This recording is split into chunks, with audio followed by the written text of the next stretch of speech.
At an early age, na-realize ko kagad yung value ng pera. Kasi ang father ko kailangan pang mag-abroad para mapagtapos kami sa pag-aaral. Akala ko, kung nakatapos ka, papasa mo yung board exam, tapos na.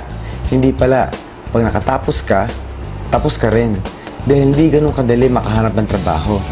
Yung unang-unang kumpanya na pasukan ko, akala ko kapag nagsipag ka, bigay mo yung best mo, maging loyal ka sa company, ang bilis umasenso. Hindi pala. No? Hanggat hindi ikaw may control ng income mo, you're not in control of your life. Alam ko, ang pag-asenso, nasa business.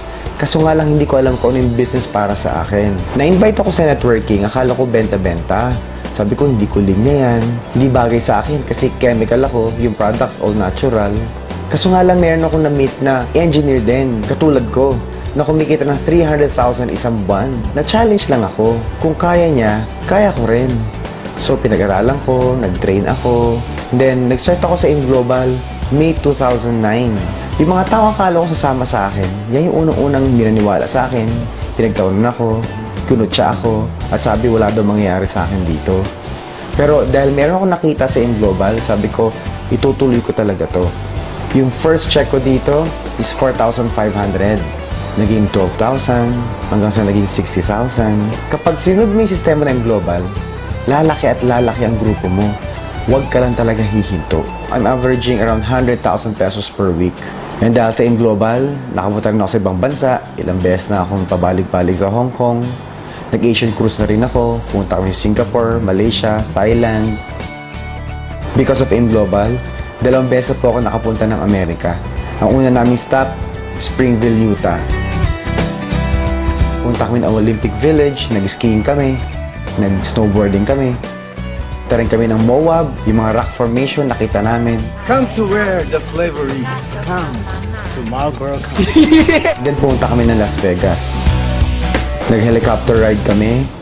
Punta rin kami ng California, sa Universal Studios, isang Anaheim Disneyland. And doon kami nagpakabata talaga. Nag-stay kami sa US for 2 weeks. Lahat po libre. All expenses paid by the company. May pocket money pa kami. In 2 years, nakabili po akong 3 sasakyan. Yung first car ko, Montero. Yung mga kaibigan ko, nung nagsimula ko dito, ay nila maniwala. Nulubas yung Montero ko, hindi naman sila makapaniwala. Yung second car ko, Hyundai Tucson, pang coding. And wala pong isang buwan, after ko binili yung Tucson, binili ko po yung third car ko.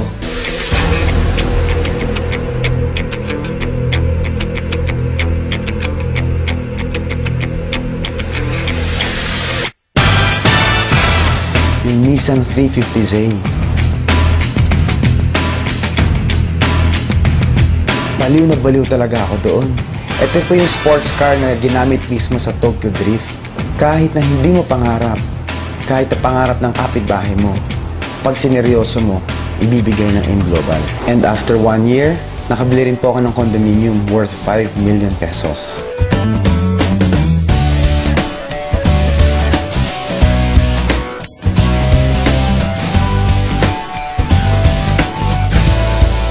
Ang fear ng iba, baka una-unahan at nahuli na sila. Katulad ko, after 3 years pa bago ako nag-join. Pero may prinsipyo nga ako eh. You don't have to be the first. You just have to be the best. Sa InGlobal, hindi lang naman puro pera, bahay, sasakyan nagbibigay sa'yo. Nag-gain ako ng knowledge, ng skills, na-develop yung personality ko, na-boost yung confidence ko. I was able to gain control of my time and my life. And most important, I was able to become a global ambassador of hope.